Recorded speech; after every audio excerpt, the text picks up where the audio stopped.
ఇక్కడ ఎందుకు సమావేశమైనామంటే ఒక ఘోరమైన విషయము 23వ తేదీ మధ్యాహ్నం 2:45 నుండి ప్రారంభమైన విషయం. ఒక రౌడీ షీటర్, అసలు మా చర్చికి ఏ సంబంధం లేని వ్యక్తి, ఆయన మీద 33 ఎఫ్ఐఆర్లు ఉన్నాయి. ఆయన ఏమంటాడంటే నేను క్లోజ్ చేయించుకున్నా అంటాడు. అది వేరే విషయం. కానీ అన్ని క్రిమినల్ కేసులలో ఉండి సుప్రీంకోర్టు ద్వారా 9 నెలలు శిక్ష ఖరారు చేయించబడ్డ వ్యక్తి. ఆయన 2021 నుంచి ఈ రోజు వరకు పరారీలో ఉంటూ ఆయన ఈజ్ ఎ డీమ్డ్ ప్రిజనర్. అలాంటి వ్యక్తి ఒక 100 నుంచి 150 మంది గూండాలు, అదే విధంగా ఒక 15-20 మంది హిజ్రాలను తీసుకొని చర్చ్ కాంపౌండ్ లోపలికి ప్రవేశించి గోడలు ఇరగొట్టి సీసీ కెమెరా DVRని తగలబెట్టి తర్వాత దాన్ని ధ్వంసం చేసి కాలబెట్టి బై ఫోర్స్గా చర్చ్ ప్రిమిసెస్ని తన కస్టడీలో పెట్టుకుంటున్నాడు. అసలు ఈ విషయం ఏంటంటే, ఈ హెబ్రోన్ చర్చ్ 1971లో ఒక సొసైటీ స్థాపించిన బ్రదర్ బక్సింగ్ గారు, ఆయనే దీని స్థాపకుడు. ఆయనతో పాటు 7 ఉన్నారు. టోటల్ ఈ 8 మంది అందరు చనిపోయారు 2000 సంవత్సరంకి. 2017లో దొంగ రికార్డు సృష్టించుకున్నాడు ఈ రౌడీ షీటర్. చేసుకొని అందరినీ ప్రజలను మభ్యపెట్టి ఫాల్స్ కేసులు వేసి, అసలు కేసులు ఉన్నాయి నాకు ఆర్డర్ ఉన్నదే అని ఒక వీడియో వైరల్ అవుతుంది. ఆయన మాట్లాడుతున్నది, అసలు ఆయనకి ఏం కేసు ఉంది, ఆయనకి ఏం ఆర్డర్ ఉందని ఎవరు చెక్ చేయాలి, ఏ వ్యవస్థ చెక్ చేయాలి. రెండవది మనుషుల మీద దాడి. ఈ పాస్టర్ గారు, ఇతని పేరు యేసుపాదం గారు, ఈయనని కింద పడేసి కొట్టి ఈయనని dispossessed from his own quarters, criminal trespass చేసి డిస్పోజెస్ చేసి డిస్పోజ్ చేసి కొట్టిర్రు. ఇప్పుడు దాకా ఎఫ్ఐఆర్ కాలేదు, లేదా ఏం చర్య తీసుకుర్రో మాకు తెలియదు ఇప్పుడు దాకా. అదేవిధంగా మీరు ఇప్పటిదాకా విన్నారు, పెద్దలందరూ మాట్లాడిన వాళ్ళు, చర్చెస్ ఇప్పుడు ఇక్కడ కూర్చున్న వ్యక్తులందరూ ఒక 40,000 చర్చిలకు సంబంధం ఉన్నటువంటి వ్యక్తులు. 40,000 చర్చిలకు ఎక్కడ జరిగినా కానీ ఈ 40,000 చర్చెస్ వీళ్ళు ఎంబడి ఉంటుంది. అయితే వీళ్ళంతా యావత్తు క్రైస్తవ సమాజం ముక్త ఖండం చేసేది ఏంటంటే, ఇట్లాంటి చర్య జరిగినప్పుడు దీనికి ఏ సొసైటీలో బతుకుతున్నాం మనం.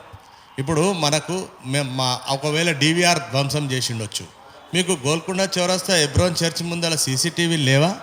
మన ICC కమాండ్ కంట్రోల్ సెంటర్ ఏషియాలోనే మంచి మోడర్నైజ్డ్ పోలీస్ సెంటర్ కాదా? అందులో మీరు చెక్ చేయలేరా? మీకు దొరకదా?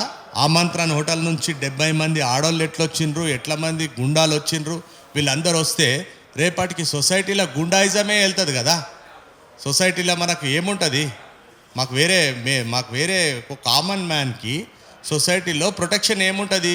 ఎవడు 200 మందిని తెచ్చుకుంటే వాందే రాజ్యం అంటే సివిల్ వార్ వచ్చేస్తుంది కదా. ఇట్లయితే ఎట్లా మరి?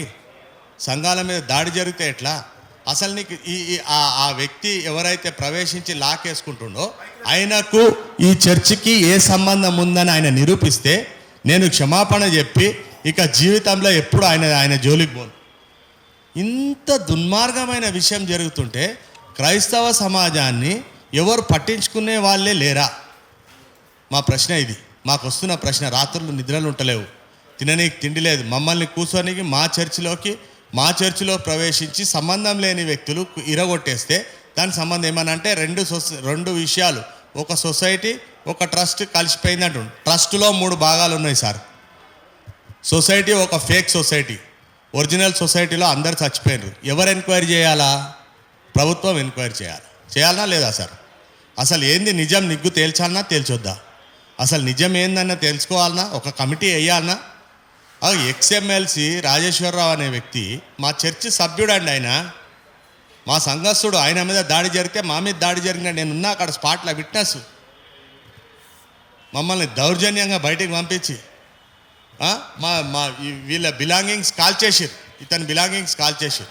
ఈయన పాస్టర్ గారు స్థాపకంతో ఉన్నాడు, జాన్ స్టీవర్ట్ గారు. ఈయనను పంపించేసిరు. ఈయన పేరు ఎఫ్రాయిం రిచర్డ్. ఈయనను కొట్టిండ్రు, కింద పడేసి కొట్టిరు. ఒక 78 ఏళ్ళ ముసలాయనని B శామ్యుల్ ఆయన లేవలేని పరిస్థితులు ఉన్నాడు ఇప్పటికి. ఈ రోజుకి అసలు మమ్మల్ని అడుగుతలేరు ఏం జరిగిందని అడుగుతలేరు. మీరు అదే సెలబ్రిటీకి జరిగిందనుకోండి, అల్లు అర్జున్ కేసులో 10,000 కెమెరాల నుంచి తీసిండంట. మాకొద్దు సార్, ఆమంత్రణ నోటాల నుంచి ఎబ్రోన్ చర్చ్ వరకు ఏం జరిగిందో తీయండి. తీయరా? మాకు న్యాయం జరగదా? అసలు ఎవరిది? ఎవరిది? నువ్వు ఎట్లా కబ్జా పెడుతున్నావు? చర్చిని కబ్జా పెట్టడం ఏంది సార్? కోర్టులో ఉన్న మంచి ప్రశ్న వేసిండ్రు. గవర్నమెంట్ ఏమి ఇచ్చిందంటే కోర్టుల సంబంధం లేని థర్డ్ పార్టీలు కోర్టు కేసు వేసుకుంటుర్రు. ఈ సొసైటీకి థర్డ్ పార్టీలకు సంబంధం లేదని ఇచ్చేసింది గవర్నమెంట్. ఇచ్చింది. ఇది గవర్నమెంట్ డాక్యుమెంట్. లేదు వీళ్ళకి చెందిందని గవర్నమెంట్ నుంచి తెమ్మనని మేము గమనైపోతాం. Correct sir. వీళ్ళకి సంబంధం లేదు. నా ఇల్లుంది, ఈయన కేసు వేసుకుంటున్నారు. ఏం సంబంధం చెప్పండి? వివాదాలు ఉన్నది, కోర్టు ఉన్నది అంటే సార్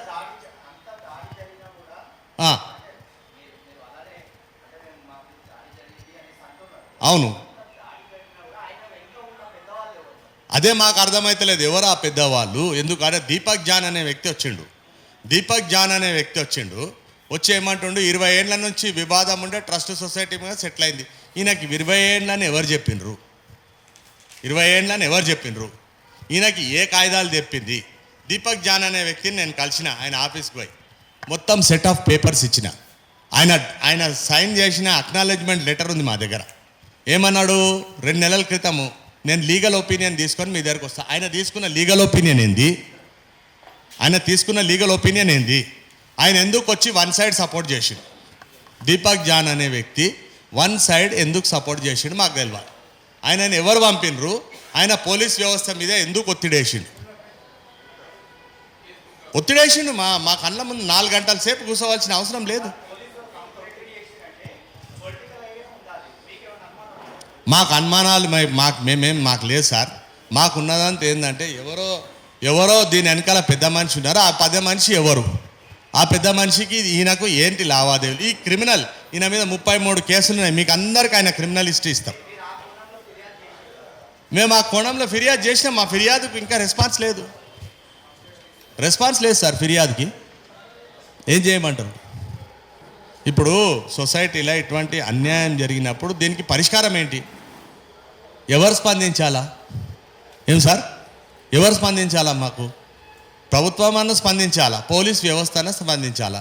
2 స్పందన లేనప్పుడు మీడియా మిత్రులు మీరే మాకు దిక్కు, వేరే దిక్కు లేదు కదా సార్. క్రిమినల్ ట్రెస్పాస్ పెట్టలేదు సార్, పెట్టలేదు. ఆయన లోపల నుంచి పోలీస్ని బెదిరిస్తుండు, నా దగ్గర కోర్టు ఆర్డర్ ఉందని. ఆ క్రిమినల్ వచ్చి పోలీసుని బెదిరిస్తుడు, నా దగ్గర కోర్టు ఆర్డర్ ఉందని. ఏం కోర్టు ఆర్డర్ ఉంది అని వెరిఫై చేయాలి కదా. నీకు దీనికి ఎట్లా సంబంధం అని చూడాలి కదా. అది వాళ్ళ పని కదా. అది చూడలేదు ఇప్పటివరకు. కంప్లైంట్ ఇచ్చినామండి, ఎఫ్ఐఆర్ కాలేదండి. ఎందుకు కాలేదన్న విషయం మాకు అదే అర్థమవుతలేదు కదా సార్. అందుకే ప్రెస్ కాన్ఫరెన్స్ పెట్టినాం కదా. చిక్కడపల్లి పోలీస్ స్టేషన్ అండి. మాకు కావాల్సిన న్యాయం ఏంటంటే సార్, ప్రభుత్వం ఒక కమిటీ వేయాలి. ఆ కమిటీ వేసి ఎంక్వైరీ తేల్చాలా. అసలు ఇది ఎవరిది?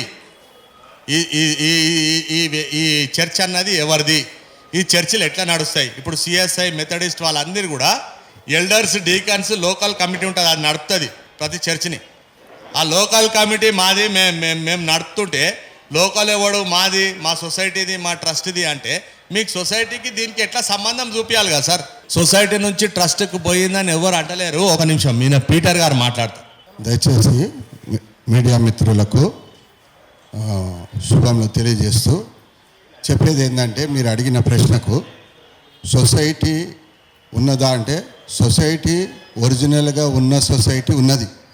ఈ వ్యక్తులు ఎవరైతే సొసైటీ అని అంటుండ్రో వాళ్ళకు ఈ సొసైటీకి సంబంధం లేదు. ఒకటి. రెండవది ఏంటంటే, ట్రస్ట్లో 3 గ్రూపులు ఉన్నాయి. ఇది చాలా ప్రాముఖ్యంగా దయచేసి మీరు నోట్ చేయండి.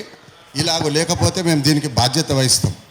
ఒక గ్రూప్ ఏమో FCS పీటర్ అనే గ్రూప్, రెండో గ్రూప్ ఏమో జాన్ సుబ్బారెడ్డి శాంసన్ గారు అనే ఒక గ్రూప్, మూడో గ్రూప్ ఏమో థియోడర్ రిజినాల్డ్ అనే గ్రూపు. ఈ మధ్య కాలంలో ఒక లెటర్ పంపించిండు, నేను రిజైన్ చేసిన అని.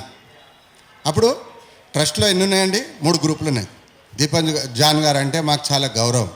దీపక్ జాన్ గారు అంటే మా క్రైస్తవుడే.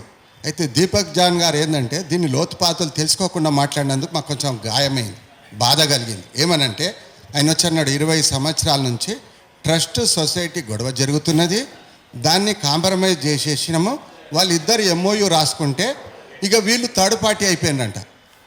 గవర్నమెంట్ రికార్డు నుంచే రికార్డు ఇచ్చిందండి, కేసులు వేసుకున్న వాళ్ళు థర్డ్ పార్టీ అన్నారు.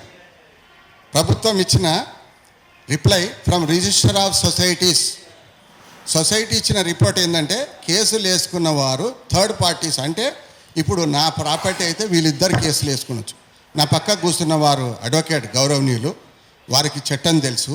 ఈ రాగి వీరాచారి ఈయన పేరు. ఈయన ఒక సూట్ వేసిండు, ఆ సూట్ నంబర్ 999. ఈ 999 ఫుల్ ట్రయల్ జరిగి సుప్రీంకోర్టు డైరెక్షన్ ఇస్తే దాంట్లో ఈయన కేసు డిస్మిస్ అయింది.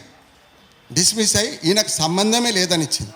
దాంట్లో రాస్తూ వాళ్ళు ఏమన్నారంటే ఈ ఆస్తులు కానీ ఈ సొసైటీ కానీ ట్రస్టుకు మార్చబడలేదు అన్నారు. చాలా ప్రాముఖ్యమైన విషయం. అయితే సార్ని ఒకసారి అడుగుదాము. ఒకసారి ఒక సూటు ఫుల్ ట్రయల్ అయినాక ఆయన మళ్ళీ ఏం చేసిండంటే దీన్ని కప్పిపెట్టి ఒక ఇంజంక్షన్ సూట్ వేసుకుండు. ఇంజంక్షన్ సూట్ వేసుకుంటే ఆయన పొజిషన్లో ఉండాలి, ఆయన లేడు. అయితే ఇంజంక్షన్ సూట్ వేసుకొని స్టే ఆర్డర్ ఇంజంక్షన్ తెచ్చుకొని నాకు స్టే ఆర్డర్ ఉందని పోలీసు వాళ్ళని కూడా మబ్బు పెడుతుండు. సార్ దీనికి రిప్లై ఇస్తారు. అడ్వకేట్ గారు ఒక్క నిమిషం చెప్పండి.